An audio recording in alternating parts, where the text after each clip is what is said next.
আসসালামু আলাইকুম ওয়া রাহমাতুল্লাহি ওয়া বারাকাতুহু। আলহামদুলিল্লাহ ওয়া সলাতু ওয়া সালামু আলা রাসূলিল্লাহ, আম্মা বাদ।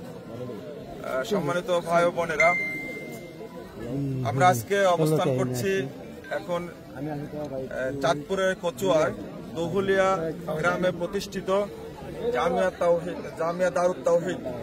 এই বিশাল প্রতিষ্ঠান প্রতিষ্ঠিত হয়েছে আলহামদুলিল্লাহ। আজকে এই প্রতিষ্ঠানের আন্ডারে মসজিদ, সেই মসজিদে আমরা খুতবা দিয়েছি। প্রচুর মুসল্লি আজকে অংশগ্রহণ করেছিলেন আলহামদুলিল্লাহ। দুর্ভাগ্য হলো যে সারা দেশের, সারা পৃথিবীর বাংলা ভাষাভাষী ভাই বোনদের একটা চোখ ছিল, নজর ছিল এই জামিয়া দারুত তাওহীদের সালাফি কনফারেন্সের প্রতি। গতকালকে এবং আজকে এই 2 দিন, 2 এবং 3 তারিখ সালাফি কনফারেন্স হওয়ার কথা ছিল। তো কিছু ভাই এই কনফারেন্সকে প্রশাসনের রিপোর্ট দিয়ে বন্ধ করে দিয়েছে। আমরা তাদের ব্যাপারে কিছু বলতে চাই না, শুধু এতটুকু বলতে চাই, আল্লাহ রাব্বুল আলামিন যেন তাদেরকে হেদায়েত দান করেন, তাদেরকে সঠিকটা বুঝার তৌফিক দান করেন। আজকে জুমায় যত মানুষ অংশগ্রহণ করেছে, শুধু জুমার সালাতে যদি এই অবস্থাটা হয়, আপনারা অবশ্য দেখছেন, যদি এখানে সম্মেলনটা অনুষ্ঠিত হতো তাহলে হাজার হাজার মানুষ তাওহীদের জ্ঞান, শরীয় আলোচনা শুনে উপকৃত হতো। এটা বন্ধ করে দিলেও একটা জিনিস মনে রাখতে হবে যে যে স্রোতকে বাধা দেওয়া হয় সেটা আরো তীব্রতর হয়।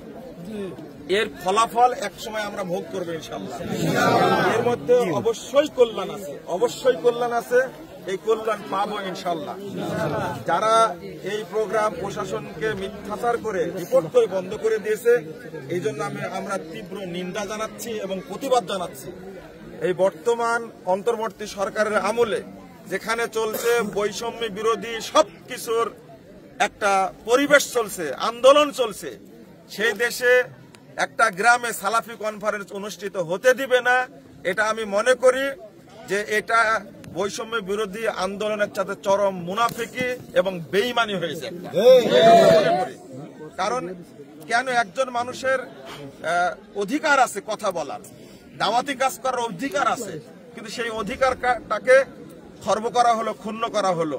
আমরা আমাদের মতো সম্মেলন করব, এই দেশে যদি সবাই করতে পারে, কিন্তু আমরা একটা প্রতিষ্ঠানের উদ্দেশ্যে সম্মেলন করতে পারবো না কেন? এটা জাতির কাছে প্রশ্ন রেখে গেলাম।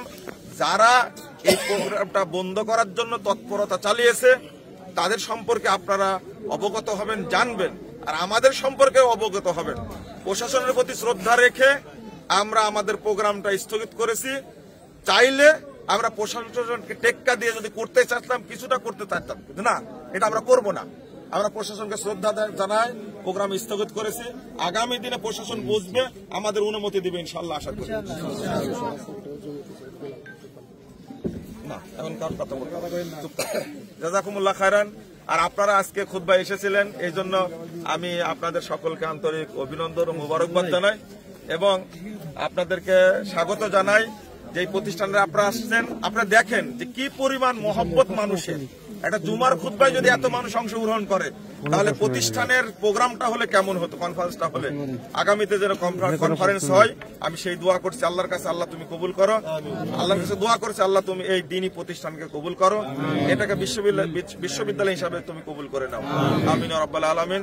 বারাকাল্লাহু ফীকুম ওয়া জাযাকুমুল্লাহ খায়রান। আসসালামু আলাইকুম ওয়া রাহমাতুল্লাহি ওয়া বারাকাতুহু। আমরা সংবাদকর্মী আর কি, আপনার কাছে আমাদের একটা প্রশ্ন হচ্ছে, আজকে তো আপনাদের গতকাল এবং আজকে আপনাদের এই কনফারেন্স 2 দিনের অনুষ্ঠিত হওয়ার কথা ছিল। এই ক্ষেত্রে প্রশাসন বা যারাই বন্ধ করেছে, এই বছর এই মাহফিলটা করার আপনাদের আর কোনো উদ্যোগ আছে? আমরা এটা নিয়ে আবার একটা প্রোগ্রাম করব, মিটিং করব। মিটিং করার পরে এটা আমরা আগামীতে করা যায় কিনা প্রশাসন পাশাপাশি আমাদের স্থানীয় ভাইদের সাথে আলোচনার ভিত্তিতে আমরা সিদ্ধান্ত নেব ইনশাআল্লাহ, আশা করি। জাযাকুমুল্লাহ খায়রান।